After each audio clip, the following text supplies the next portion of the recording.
In this video, you're going to learn the key things to make sure that you can graduate from a beginner and become an intermediate angler. We're going to graduate from just focusing on bridges and piers that we talked about last session. And it's all about the 90-10 principle, which is at any given time, 90% of the feeding fish are in just 10% of the water. And the best way to make sure that you can go out, whether you're fishing bays like this that we have behind us, or if you're going to areas you've never been to before, as long as you focus on these three essential things, you're going to be able to put yourself in the right spots to make sure that you get some fun fish catching action. And best of all, these three things are as simple as A, B, C, and the key before I go into the details is don't look for just one or just two. Ideally, you find all three of these things together in one spot. So A is for ambush points. Whether you're going after redfish, sea trout, snook, flounder, and most other inshore species, they're ambush predators, which means that they hold near structure to hide and they go and ambush some sort of prey that gets too close to them. And so we have to think about ambush points. And so the easiest way to find ambush points are to look for things like docks, rocks, seagrass, trees, really anything other than flat sand in the water. Even just depth changes are great places to catch flounder. Anything other than flat sand is going to be a potential ambush point for predators, so make sure to always think about that in your area. This is the most essential of all the three items, and ideally there's multiple forms of structure in the spot that you're fishing. Like right here, for example, we have some mangroves, we also have some seagrass and potholes. So we have the trees, the grass, and some depth changes at the bottom. That's three forms of structure. As far as the B, that stands for birds and bait. If you could find an area with birds and bait, that is going to significantly increase the odds that there's predators nearby. Those birds, whether it's egrets, pelicans, any sort of bird is usually going to be feeding on the same fish that the redfish, sea trout, and snook are feeding. Crabs, small bait fish. So when you find the birds and the bait that's also near structure, that is going to significantly increase the odds of there being some predator fish in the area as well. And lastly, current flow. That is a big factor as well. That current flow pushes the food around so that the predator fish can more easily feed. So if there's an island and one side of it is getting hit by current, that's going to be where most of the predators are going to be, because that food is being pushed to them. They can more easily feed, and they'll just naturally gravitate towards those areas. All right, so now it's time to take that overall strategy and put it into practice. I'm going to show you how to easily find countless awesome fishing spots, regardless if this is an area that you fish all the time or if you're fishing somewhere for the very first time and you don't even know where to go. You do not need to ask anybody for help. All of the answers are at your fingertips, and I'm going to show you how to do it. We're going to show three examples. Number one, just open bay systems, and we're going to use Tampa Bay as the example. Don't worry though, these same strategies will work regardless of where you're fishing. So number two, we're going to talk about some river systems, and then number three is we're going to talk about a marsh system. So we're going to again dive into all that. So let's first go to Tampa Bay and just put all this into play. So we know we need to find the ABC as far as a good spot to maximize our results of success. We of course can't see the bait fish from an online map, but we can see the ambush points as well as where the current is going. We can just look at just how water's moving and just know there's going to be current flow. But most importantly, as we start zooming in with some really good satellite maps, we can see incredibly detailed information. And as you'll see in the other examples, you can see great detail even in areas without clear water. So Tampa Bay has some clear water. It has a big advantage. But again, I'll show you some tricks on how to get great insights even if you can't see under the water very well. So this is Smart Fishing Spots, by far the best platform that I've ever found for finding good fishing spots from the comfort of your own home. So as you'll see, we're going to go through, we can highlight the oyster beds.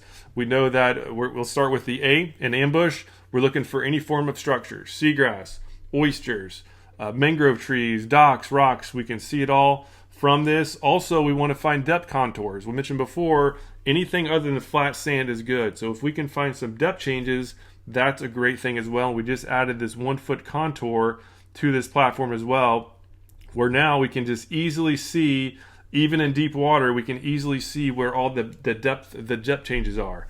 That is a total game changer. This is actually the only platform that I've ever seen that has not only 1 foot contour, but even half foot contour once we get shallow. So what I recommend doing is using these items first of all as your filter. And as we zoom out, you'll see some colors.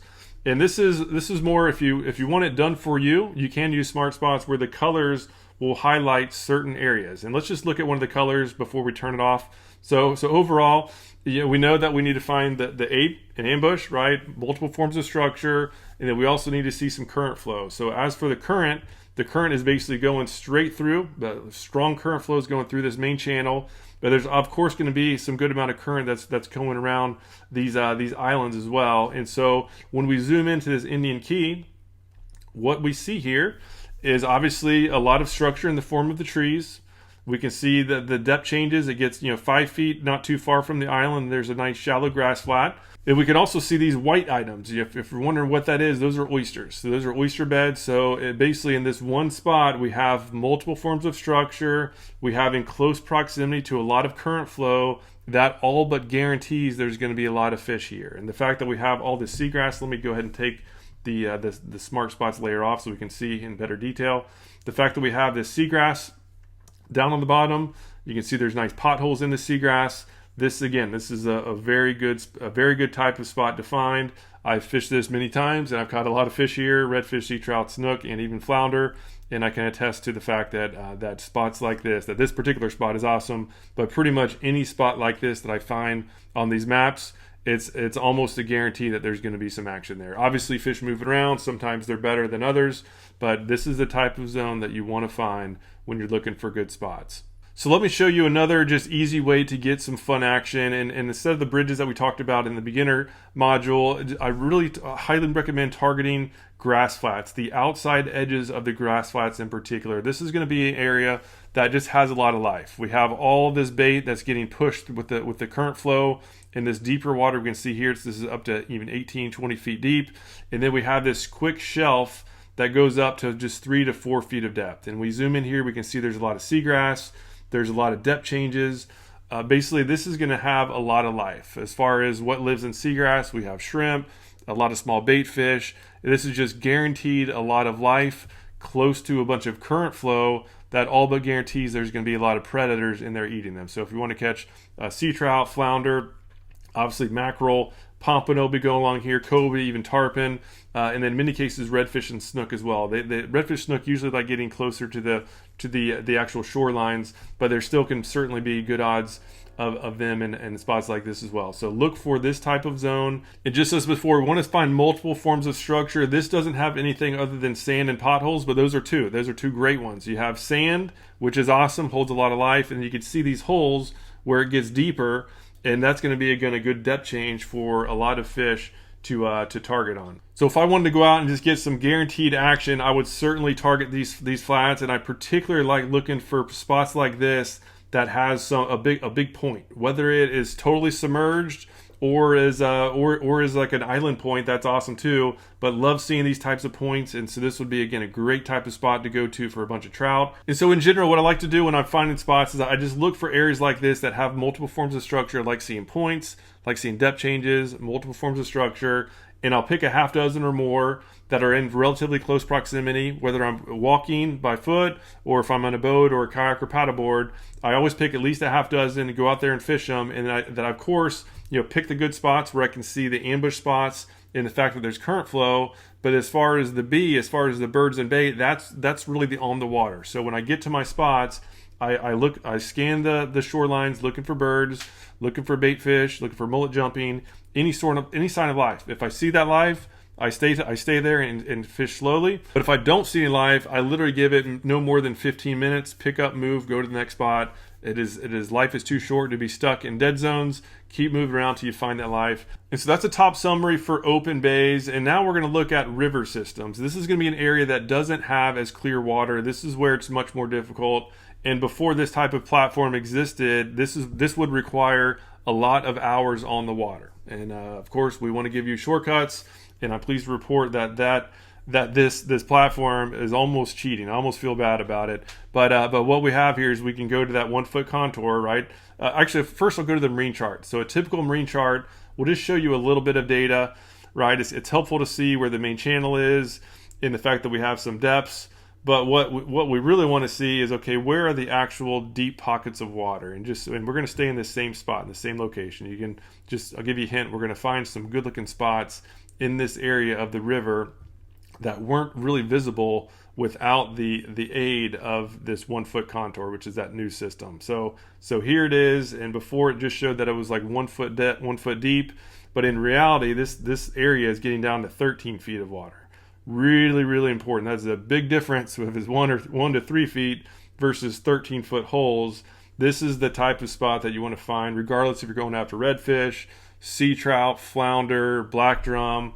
Obviously, they hold around bridges like we talked about in the beginner course, but bridges get a lot of pressure. It's hard to catch those big fish. The big fish that are holding near bridges are extremely smart.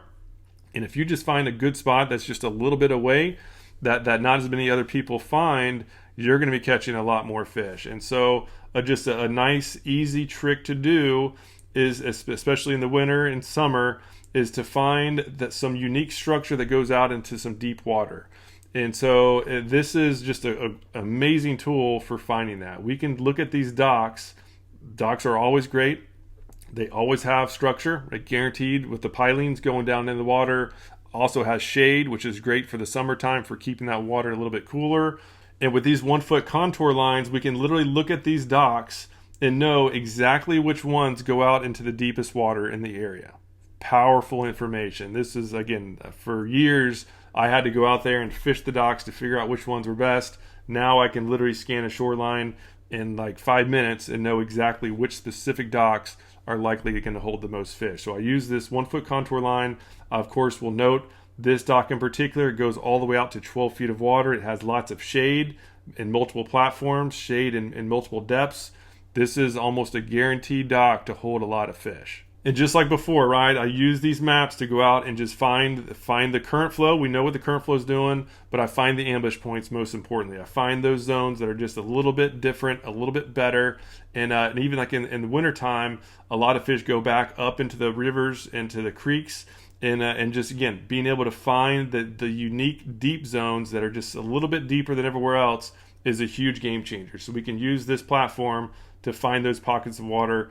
Even check this out. This one goes down to 5 feet of water. So after a cold front, basically all the fish in this area will just naturally gravitate towards that deeper water because that deeper water is better protection from that cold air. And so as a member, we'll give you the trends on exactly where to target, whether you need to go up in the rivers or near the mouths of the rivers or the creeks where they enter the river. And we'll describe, the macro view on just where you need to be aiming, and then you can use these tools to really fine tune and hone in on exactly where you want to fish. So again, just for another example to see types of spots to look for, it's right here. You can see as we go in, we see this nice little hump, right? Cool little hump right there, another hump over this way. These are just great types of spots to target. Again, kind of zoom in there a little bit closely. You can see it goes up to about 3 foot depth. These types of spots typically hold a variety of different species. We have just nice shoreline with a lot of sawgrass. There's going to be a lot of life that lives in this type of area. Then we have some deep water nearby with some humps.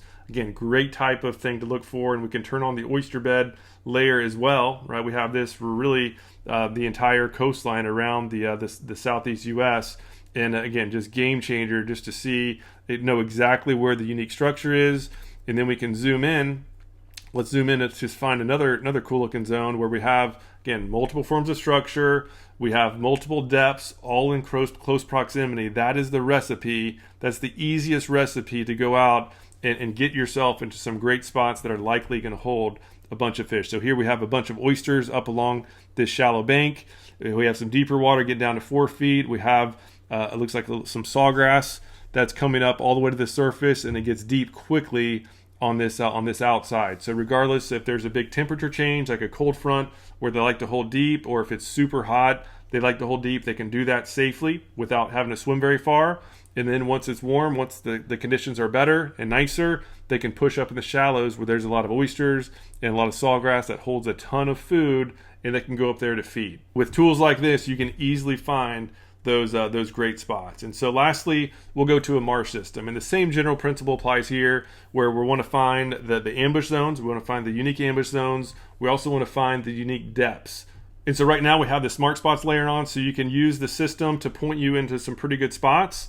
But again, as an intermediate angler, I recommend getting used to finding these on your own. And so again, just to start doing that, I now recommend you start to not rely so much on the layers and start really relying on just your knowledge on picking good spots. And so I'll show you how I usually analyze marsh systems, just to know where the best feeding zones are going to be. And same as before, there's not too much difference, but I love knowing exactly where the depth changes are. In this case, we can zoom around the marsh. We can see this is all pretty shallow. There are some decent sized holes. And so for marsh systems like this, when the water is really high, that's when I start pushing up pretty far into these systems to get those fish that push in, going up there to feed on all the prey that's up here in these shallows. But once we have lower water, especially on the outgoing current flows, all that life, a lot of the weaker bait fish and crustaceans are going to get flushed out, and those bigger, smarter predators, they're going to be holding in these deep pockets along that journey of the current going out. In many cases, they'll be right out here closer to the deep water where they have better protection from either hot or cold water. And so that's a top overview of just how to find great fishing spots from the convenience of your own home. And what you'll see after using this and trying it out, you're gonna get better and better about putting yourself in the right spot at the right time. And this entire platform is available to you as an Insider Club member. It's complimentary to Insider Club members. And best of all, it's available to you at home, on your computer, also on the water. You can access all this on the water from your phone. There's an app, it's called Smart Fishing Spots. Make sure to download that app if you haven't yet done so. There you can do routes. We can get a little bit more advanced later on, where you can do routes and you can do waypoints to make sure you're putting yourself in exactly the area that you planned on. But just so you know, it's all available to you. And as mentioned before, is we're going to give you tips on the trends, on the types of zones that are going to be holding life throughout the entire year. We do that every single Friday. And with the combo of the trends as well as this exclusive software, you are going to be one of the top anglers in your area after just a little bit of time and a little bit of practice. So thank you so much for watching. Any questions at all, leave a comment down below. Otherwise, we'll see you on the next video.